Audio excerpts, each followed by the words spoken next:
پھر جب یوسف نے ان کی روانگی کے لیے ان کا سامان تیار کیا تو اپنے بھائی کے سامان میں اپنے پانی پینے کا پیالہ رکھ دیا.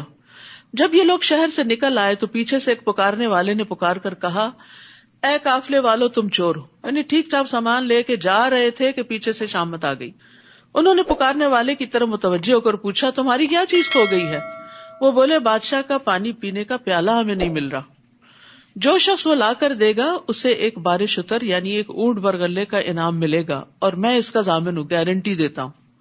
وہ کہنے لگے, اللہ کی قسم تم خوب جانتے ہو کہ ہم اس ملک میں فساد کرنے نہیں آئے اور نہ ہی ہم چور ہیں. وہ بولے, اگر تم جھوٹے ثابت ہوئے تو اس چور کی سزا کیا ہوگی؟ برادران یوسف کہنے لگے, جس کے سامان میں وہ گم شدہ چیز پائی جائے وہی اس کا بدلہ ہے. ہم اپنے ہاں ظالموں کو اسی طرح سزا دیتے ہیں. مصر کے قانون کے مطابق وہ کسی کو اپنے ہاں ایز اے کیپٹیو نہیں رکھ سکتے تھے, کسی مسافر کو, لیکن یعقوب علیہ السلام کی شریعت میں یہی تھا. تو اب اسی کو بنیاد بنا کر یہ فیصلہ کیا گیا کہ اگر چور نکل آیا کوئی تو پھر اس کو آپ رکھ سکتے ہیں.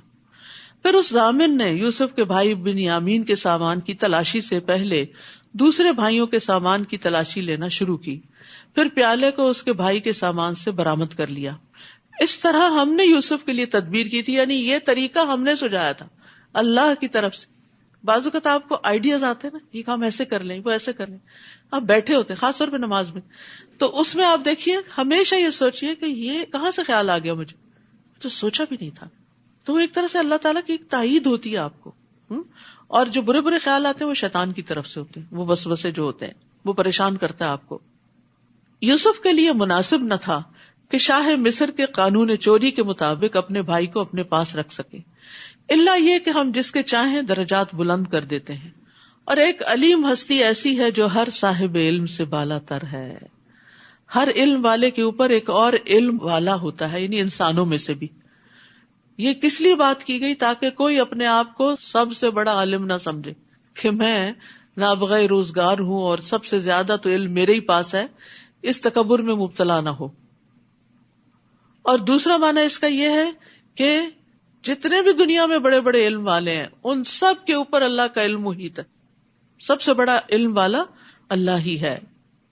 اور یاد رکھیے, کسی کو بھی علم دینا, چاہے تھوڑا علم ہو یا زیادہ ہو, یہ اللہ کی بندے سے محبت کی علامت ہوتی ہے. دنیا تو اللہ تعالیٰ سب کو دیتا ہے, کوئی مسلم ہو یا نہ ہو, لیکن دین کا علم صرف اس کو دیتا ہے جس سے اللہ تعالیٰ محبت کرتا ہے. تو اس لیے اس پر بھی ہمیں شکر ادا کرنا چاہیے.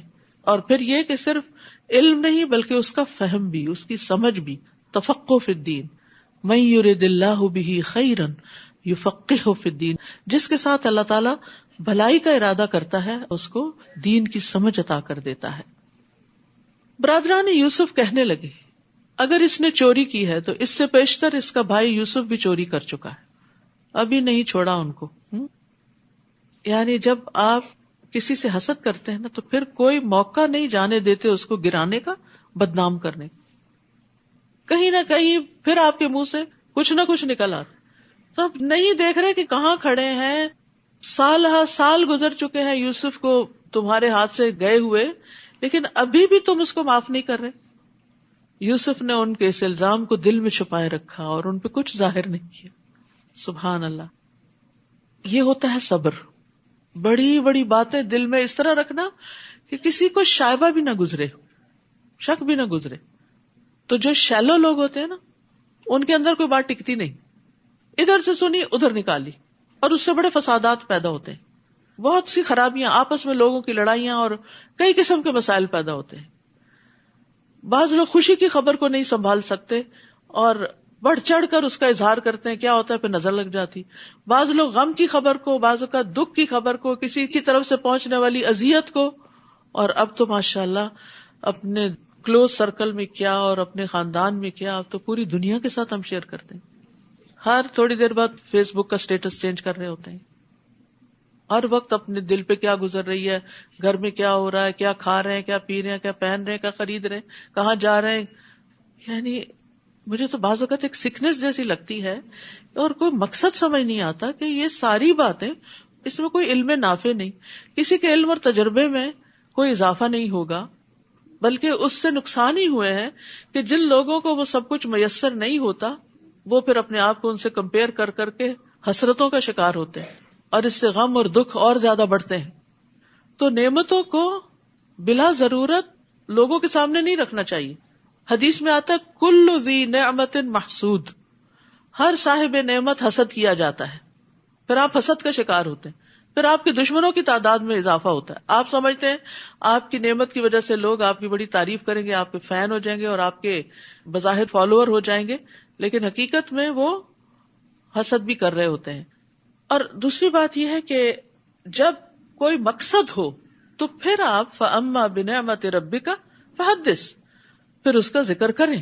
آپ کا کوئی ایکسپیرینس ہے زندگی میں، آپ کو کوئی فائدے کی چیز ملی ہے، آپ کا کوئی ایسا تجربہ ہے بزنس میں، تعلیم میں، کسی کام میں، اور اس میں آپ کو بہت سکسیس ہوئی ہے، آپ کی کچھ اکمپلشمنٹس ہیں، کچھ اچیومنٹس ہیں، تو ان کو آپ اپنے بچوں کے ساتھ، اپنے طالب علموں کے ساتھ، اپنے ساتھیوں کے ساتھ شیئر کر سکتے ہیں تاکہ ان کی زندگی میں کوئی سہولت آئے، ان کو کوئی نفع مند علم حاصل ہو. ایک کتابی علم ہوتا ہے اور ایک تجرباتی علم ہوتا ہے. تو جو تجرباتی علم ہے اس کو بھی شیئر کرنے سے فائدہ ہوتا ہے، لیکن جہاں ضرورت ہو، بلا ضرورت ہر وقت بوسٹنگ نہیں کرنی چاہیے. تو انہوں نے ان پہ کچھ ظاہر نہیں ہونے دیا، لیکن زیر لب کہنے لگے بڑے ہی برے لوگ ہو، یہ جو کچھ تم بیان کر رہے ہو اللہ اسے خوب جانتا ہے کہ میں نے چوری کی تھی یا نہیں کی تھی. تو اللہ کو پہچاننے والے کے لیے بندوں کی باتیں سننا آسان ہو جاتی.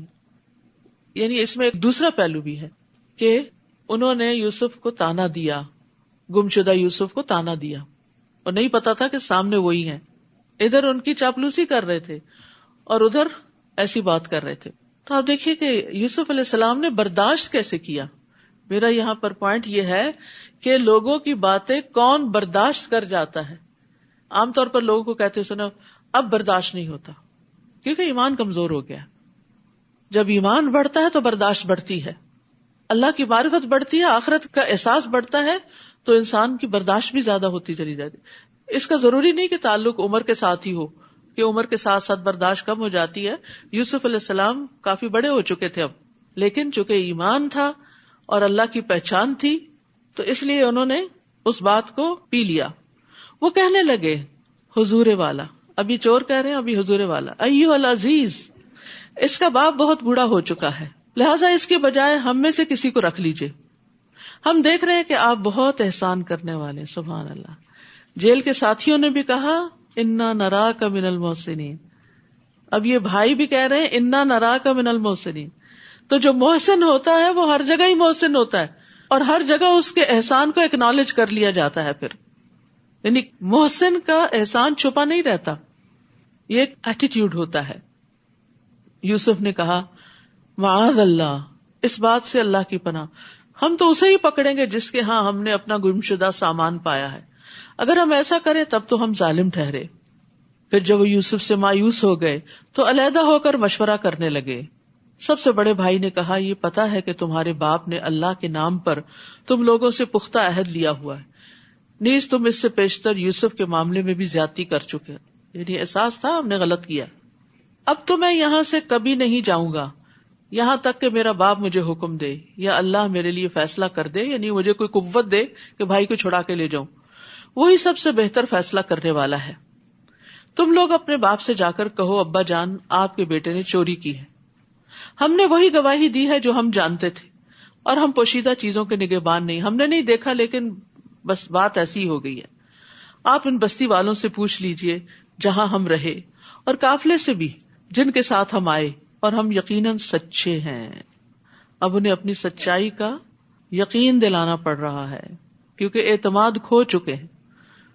جس پر لوگ ٹرسٹ نہیں کرتے اس کو بڑی قسمیں کھانی پڑتی ہیں سچا بننے کے لیے، اور جو سچا ہوتا ہے وہ یقین دہانی کرائے بغیر ہی سچ بولتا ہے اور اس کو کافی سمجھتا ہے.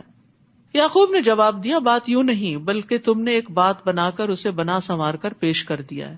پچھلے تجربے کی بنا پر یعقوب علیہ السلام نے ان کی بات کا اعتبار نہیں کیا، لہذا اب صبر ہی بہتر ہے. فصبر جمیل، ہو سکتا ہے اللہ ان سب کو میرے پاس لے آئے. اب 3 غائب ہو گئے. بڑا بھائی بھی جس نے کہا میں نہیں جاؤں گا جب تک بنیامین نہیں جائے گا، بنیامین بھی، اور یوسف تو پہلے سے ہی وہاں تھے. بلا شبہ وہ سب کچھ جاننے والا، حکمت والا ہے. تو صبر جمیل ایسا صبر ہوتا ہے جس میں کوئی شکوہ شکایت نہیں ہوتی. یہ تو وہ باتیں ہیں نا جن کا ذکر قرآن نے کر دیا. روزمرہ زندگی میں پتہ نہیں کون کون سے ایسے معاملے ہوں گے ان بچوں کے کہ جن پر یعقوب علیہ السلام مستقل صبر کر رہے ہوں، کیونکہ بد اخلاقی کے جو رویے ہوتے ہیں وہ پھر مستقل ہی بن جاتے ہیں، روز ہی ٹارچر بن جاتے ہیں. تو قرآن میں صبر جمیل بھی آیا، ہجر جمیل بھی آیا. ہجر جمیل ہوتا ہے ایسا چھوڑنا جس میں ایذا رسانی نہ ہو، اور صفح جمیل ایسا معاف کرنا جس میں ڈانٹ اور ناراضگی نہ ہو. تو بہرحال سختی کی انتہا کے بعد نکلنے کا راستہ بن جائے گا اب. اور یہ اللہ کا طریقہ ہے کہ جب کوئی مصیبت آخر کو پہنچتی ہے تو پھر اللہ تعالیٰ اس میں سے کوئی راستہ نکال دیتے ہیں. یعقوب علیہ السلام کے لیے آزمائش بڑی سخت ہو چکی تھی، لیکن اللہ سبحانہ وتعالیٰ نے ان کے لیے اب آسانیاں کر دی. حالات بدلتے ہیں اب. وَتَوَلَّى عَنْهُمْ، یعقوب نے ان کی طرف سے منہ پھیر لیا. ایسے لوگوں کے ساتھ ایسا ہی کرنا ہوتا ہے کہ ان کو جواب دینا اور انہیں سمجھانا بعض اوقات بے فائدہ ہوتا ہے. اور کہنے لگے ہائے یوسف یا اسفا علی یوسف، اور ان کی آنکھیں غم سے بے نور ہو گئی تھی، وہ خود غم سے بھرے ہوئے تھے. تو اس سے یہ پتہ چلتا ہے کہ مصیبت پر آنسو بہانا جائز ہے. یعنی غم دل میں اگر گھر کر جائے تو یہ ایک فطری سی بات ہے، لیکن صرف آنسو بہانے کی حد تک.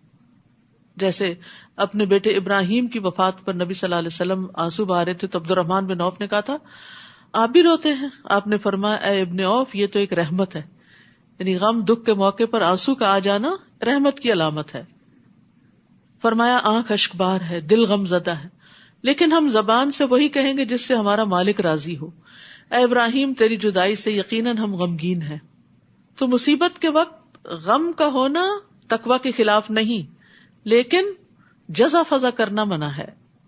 چیخنا چلانا اور رونا پیٹنا. یہ حالت دیکھ کر وہ کہنے لگے اللہ کی قسم آپ تو یوسف کو یاد کرتے ہی رہیں گے یہاں تک کہ اپنے آپ کو غم میں گھلا دیں یا ہلاک ہو جائیں. یعقوب نے جواب دیا میں تو اپنی پریشانی اور غم کی فریاد اللہ کے سوا کسی سے نہیں کرتا. انما اشکو بثی وحزنی الی اللہ واعلم من اللہ ما لا تعلمون، اور میں اللہ سے کچھ ایسی چیزیں جانتا ہوں جنہیں تم نہیں جانتے. بث فا کے ساتھ شدید غم کو کہتے ہیں، معمولی غم نہیں، بہت شدید غم. اور دوسری طرف اللہ کی مہربانی کی وجہ سے میرے اندر اچھا گمان بھی ہے اور یہ امید میری طاقت کو بڑھا دیتی، اس لیے میں مایوس نہیں ہوں. یہ جو انما اشکو بثی وحزنی ہے، حضرت عمر رضی اللہ عنہ بعض اوقات نماز میں یہ سورت پڑھتے اور ان آیات پر اتنی ہچکیاں لینے لگتے کہ تیسری چوتھی صف میں بھی پیچھے لوگ ان کی آواز سنتے تھے رونے کی. تو بندہ نماز میں کھڑے ہو کے اگر روتا ہے، کوئی غم یاد آ جاتا ہے اس کو اور اپنے رب کے سامنے فریاد کرتا ہے تو کوئی حرج نہیں، جب تک کہ زبان سے کوئی ایسی بات نہ نکلے. اے میرے بیٹو جاؤ اور یوسف اور اس کے بھائی کی تلاش کی سرتوڑ کوشش کرو اور اللہ کی رحمت سے نا امید نہ ہونا، کیونکہ اللہ کی رحمت سے نا امید تو کافر لوگ ہی ہوا کرتے ہیں اور مایوسی کفر ہے. ایک آدمی نے کہا اللہ کے رسول کبیرہ گناہ کون سے ہیں؟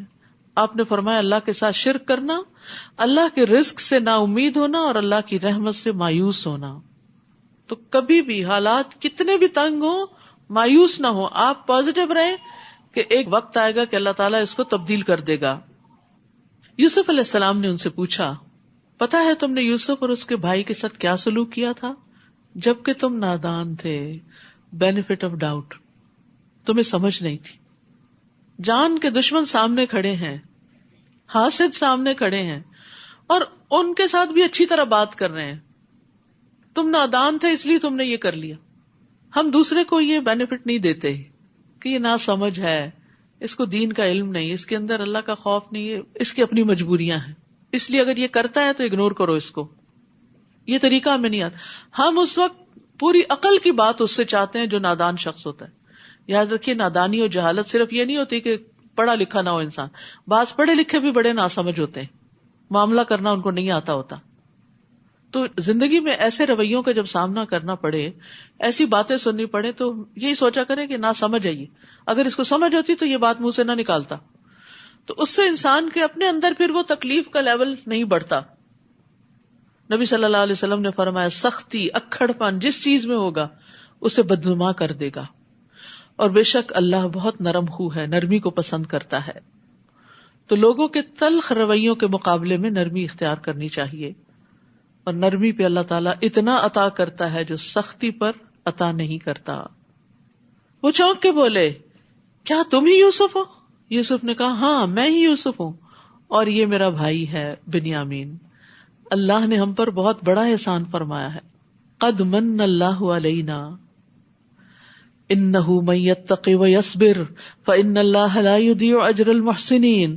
کیونکہ جو اس سے ڈرتا ہے اور صبر کرتا ہے، تقوی اور صبر کامیابی کی کنجیاں، تو اللہ نیکی کرنے والوں کا اجر ضائع نہیں کرتا. یہ ہے تقوی اور صبر کے ثمرات. سبحان اللہ. تو یوسف علیہ السلام کے اندر 3 کوالٹیز بڑی نمایاں ہے. اللہ کا ڈر جس نے انہیں ہر جگہ غلط قدم اٹھانے سے بچایا، صبر، مشکل سے مشکل حالات میں کوئی شکوہ شکایت نہیں، اللہ کی اطاعت پہ قائم رہے، اور تیسرے احسان، نیکی کے درجے پہ قائم رہے. یہی چیزیں ہمیں اپنی زندگی میں اختیار کر لینی چاہیے. وہ کہنے لگے اللہ نے آپ کو ہم پر فضیلت بخشی ہے اور ہم ہی خطا کار تھے. یوسف نے کہا آج تم پر کوئی گرفت نہیں، اللہ تمہیں معاف کر دے، وہ سب سے بڑھ کر رحم فرمانے والا ہے. لا تسریب، کیا مطلب ہے؟ آج کے بعد تم پہ نہ کوئی آر ہوگی نہ کوئی تانو تشنی. ایک ہوتا ہے معاف کر کے کہنا میں نے معاف کیا، پھر جب وہ پرانا قصہ دہرایا گیا تو پھر 2-4 سنا دی. یہ معاف کرنا نہیں ہوتا. لا تسریب کا مطلب یہ ہے کہ میں آج کے بعد اس بات کو دہراؤں گا بھی نہیں، مینشن بھی نہیں کروں گا کہ تم نے میرے ساتھ یہ کیا تھا، تمہارے اس جرم کا ذکر ہی نہیں کروں گا. لا تثریب علیکم اليوم. اور یہی بات تھی جو نبی صلی اللہ علیہ وسلم نے مکہ والوں سے کہی تھی جب مکہ فتح کر لیا تھا، جب آپ فاتح تھے، جب آپ انتقام لے سکتے تھے، تو آپ نے فرمایا لا تثریب علیکم اليوم. خطا کاروں سے درگزر کرنا انبیاء کی صفت ہے، اور اس معاملے میں بھی ہمیں ان کی پیروی کرنی چاہیے، اور درگزر کرنے سے عزت میں ہی اضافہ ہوتا ہے. رسول اللہ صلی اللہ علیہ وسلم نے فرمایا فاعفوا یعزکم اللہ، درگزر کیا کرو اللہ تمہیں عزت عطا کرے گا. اب یوسف علیہ السلام بھائیوں سے کہتے ہیں یہ میری قمیص لے جاؤ اور اسے میرے والد کے چہرے پہ ڈال دینا، وہ بینا ہو جائیں گے. قمیص دیکھ کے ہی غم کا آغاز ہوا تھا، قمیص پہ جو جھوٹ موٹ کا خون تھا، اور قمیص ہی اس بیماری کا علاج بن گئی. کہتے ہیں نا زہر کو زہر مارتا ہے. بعض اوقات اسی چیز کے اندر ہی انسان کا فائدہ بھی ہوتا ہے جس سے انسان کو نقصان پہنچا. یاد رکھیے کہ ہم جب کسی انسان سے کبھی کوئی تکلیف اٹھاتے ہیں تو ہم اس کی خیر سے بالکل مایوس ہو جاتے ہیں، معاف نہیں کرتے. نتیجہ کیا ہوتا ہے کہ اس کی خوبیاں جو ہوتی ہیں وہ بھی ہمارے لیے خرابیاں بن جاتی ہیں. لیکن اگر آپ درگزر سے کام لیں، اپنے ہی بچے کو، اپنی بہو کو، اپنے بہن بھائی کو معاف کر دیں، کل کسی مصیبت کے وقت وہ اس طرح آپ کے کام آتا ہے کہ کوئی اور نہیں آتا، وہی آپ کا مددگار بن جاتا ہے. اور یہ معاف کرنے کے فوائد میں سے ہے. اور انہیں لے کر تم سب اہل و عیال سمیت میرے پاس آ جاؤ. جب یہ قافلہ مصر سے روانہ ہوا تو اس وقت ان کے باپ یعقوب نے کہا اگر تم مجھے یہ نہ کہو کہ بوڑھا سٹھیا گیا ہے تو میں یوسف کی خوشبو محسوس کر رہا ہوں. یہ بھی اللہ کے اذن سے تھا. یوسف چند میل دور کنویں میں تھے، خوشبو نہیں آئی، اللہ کا اذن نہیں تھا. اور ابھی قافلہ مصر سے نکلا ہی ہے تو یہاں خوشبو آ رہی ہے. ہم سب کے ایسے ایکسپیرینس ہوتے ہیں، یہ سب بھی اللہ کے اذن سے ہوتا ہے، کسی انسان کا کمال نہیں ہوتا. کبھی آپ کو مسئلہ پیش آنے والا ہوتا ہے، پہلے سے آپ سینس کر لیتے ہیں یہ ہونے لگا، تو یہ نہ سمجھے کہ میں بڑا ولی اللہ ہوں کہ میرے ساتھ یہ ہو رہا ہے. اللہ چاہے تو کسی چیز کو آپ کو خواب میں دکھا دے، پہلے سے ہی محسوس کرا دے، اندازہ کروا دے، اور چاہے تو آپ کی آنکھوں کے سامنے پڑی چیز آپ کو نظر نہ آئے. اور یہ ہم سب کے ساتھ ہوتا ہے. وہ کہنے لگے اللہ کی قسم آپ تو اسی پرانی محبت کے خبط میں پڑے ہوئے ہیں. پھر جب خوشخبری لانے والا آ گیا اس نے قمیص یعقوب کے چہرے پہ ڈالی، فوراً بینا ہو گئے. کہنے لگے میں نے تم سے کہا نہ تھا کہ میں اللہ سے وہ کچھ جانتا ہوں جو تم نہیں جانتے. وہ کہنے لگے ابا جان ہمارے لیے ہمارے گناہوں کی معافی مانگیے، واقعی ہم خطا کار تھے، وی ور رانگ. تو توبہ استغفار کے لیے بڑا ضروری ہوتا ہے کہ انسان کہ میری غلطی تھی، لا الہ الا انت سبحانک انی کنت من الظالمین، میں نے غلطی کی تو مجھے معاف کر دے. یعقوب نے کہا میں ان قریب اپنے رب سے تمہارے لیے معافی مانگوں گا رات کے پچھلے پہر، کیونکہ وہ بالاسحار ہم یستغفرون، سحری کے وقت وہ استغفار کرتے ہیں. آ رہے ہیں سحری کے دن، ٹھیک ہے، تو استغفار کرنا نہ بھولیں اس وقت، کیونکہ اس وقت کی استغفار خاص طور پہ قبول ہوتی ہے. میں اپنے رب سے تمہارے لیے معافی مانگوں گا، وہ یقیناً معاف کر دینے والا اور رحم کرنے والا ہے. یعقوب علیہ السلام نے بھی معاف کر دیا، یوسف علیہ السلام نے بھی کر دیا. یہ پیغمبر تو اللہ کو پتا تھا نا کہ ان کے اندر یہ قابلیت ہے، ان کو اس لیے چنا، دوسرے بھائیوں کو کیوں نہیں پیغمبر بنا دیا؟ اللہ زیادہ جانتا ہے کہ اپنی رسالت کہاں رکھے. پھر جب یہ لوگ یوسف کے پاس پہنچے تو انہوں نے اپنے والدین کو اپنے پاس بٹھایا اور کنبے والوں سے کہا شہر میں چلو، انشاءاللہ امن اور چین سے یہاں رہو گے. اور یوسف نے اپنے والدین کو اٹھا کر اپنے ساتھ تخت پر بٹھایا اور اس کے بھائی یوسف کے آگے سجدے میں گر گئے. یہ سجدہ تعظیمی تھا جو ان کے لیے جائز تھا، اب ہمارے لیے جائز نہیں. حتیٰ کہ ملتے وقت کسی کے آگے یوں ساری کمر نہیں جھکانی چاہیے، ہمارے دین میں یہ بھی منع ہے. ہاتھ ملائیں، مسکرائیں، سلام بولیں، لیکن جھک کے اور نیچے ہو کے سلام نہیں کریں. یوسف نے کہا ابا جان، یہ ہے میرے اس خواب کی تعبیر جو میں نے بہت پہلے دیکھا تھا. خواب ہی سے بات شروع ہوئی تھی اور یہاں آ کے تعبیر ملی سال ہا سال کے بعد. اللہ نے اس کو حقیقت بنا دیا. اس نے اس وقت بھی مجھ پر احسان کیا جب مجھے قید خانے سے نکالا، اور اس وقت بھی جب آپ سب کو دیہات سے میرے ہاں لایا. کہاں کنعان کا ایک گاؤں اور کہاں مصر کی ترقی یافتہ مملکت. حالانکہ شیطان میرے اور میرے بھائیوں کے درمیان فتنہ کھڑا کر چکا تھا.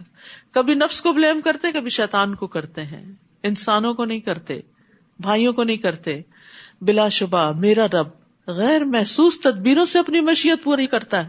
جو اس کا ارادہ ہوتا ہے وہ پورا کرتا ہے. بندے کو سمجھ نہیں آ رہی ہوتی، جب ڈاٹس مل جاتے ہیں تو پھر سمجھ آتی ہے اچھا یہ پکچر بن رہی تھی. کیونکہ وہ سب کچھ جاننے والا، حکمت والا ہے. رب قد آتیتنی من الملک وعلمتنی من تأویل الاحادیث فاطر السماوات والارض انت ولی فی الدنیا والآخرہ توفنی مسلما والحقنی بالصالحین. اے میرے رب، تو نے مجھے حکومت بھی عطا کی اور خوابوں کی تعبیر بھی سکھائی. تو آسمانوں اور زمین کو پیدا کرنے والا ہے، تو ہی دنیا اور آخرت میں میرا سرپرست ہے. سارا کنبہ بھی آ گیا تو سرپرست اپنے رب کو ہی مان رہے ہیں. یہ نہیں کہا کہ اب تو میرے اپنے آگے اور اب میں زیادہ مضبوط ہو گیا ہوں. اسلام پر میرا خاتمہ کر اور مجھے نیک لوگوں میں شامل کر لے. یہاں یوسف علیہ السلام موت کی دعا نہیں کر رہے، بلکہ مانگ رہے ہیں کہ جب بھی میں مروں اسلام کی حالت میں مروں.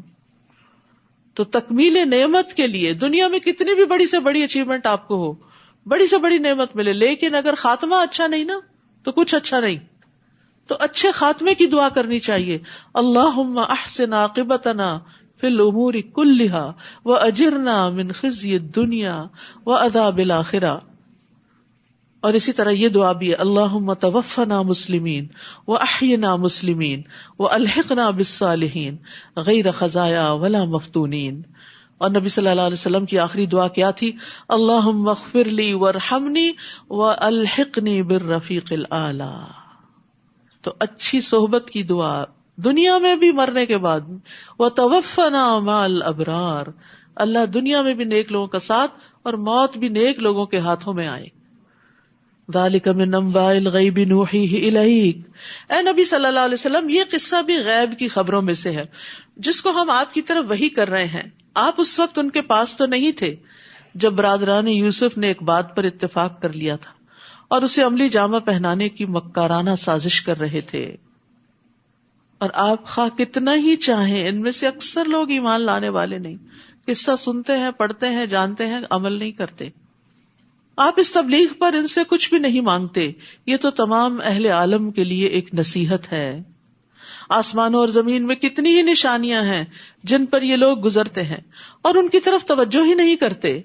اور ان میں سے اکثر ایسے ہیں جو اللہ پر ایمان لاتے ہیں مگر ساتھ ہی ساتھ شرک بھی کرتے رہتے ہیں. تو اس لیے بڑا ضروری ہے کہ توحید کو جانیں اور چھوٹے شرک سے بھی بچیں. کیا یہ اس بات سے نڈر ہو گئے ہیں کہ اللہ کا عذاب ان پہ چھا جائے یا یکدم قیامت کی گھڑی آ جائے اور انہیں کچھ خبر نہ ہو؟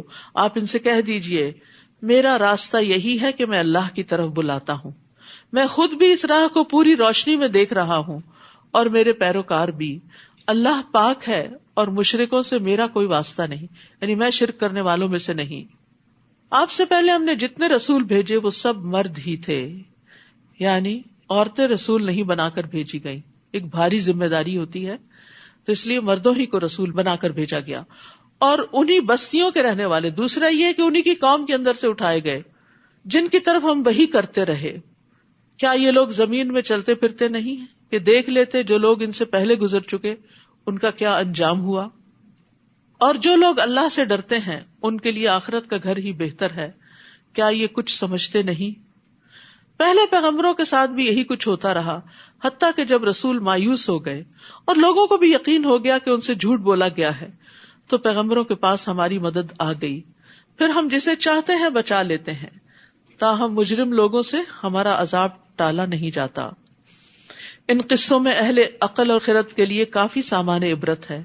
یہ قرآن کوئی ایسی بات نہیں جو گھڑ لی گئی ہو، بلکہ یہ تو اپنے سے پہلی کتابوں کی تصدیق کرتی ہے. اس میں ہر بات کی تفصیل موجود ہے، اور ایمان لانے والوں کے لیے یہ ہدایت اور رحمت ہے.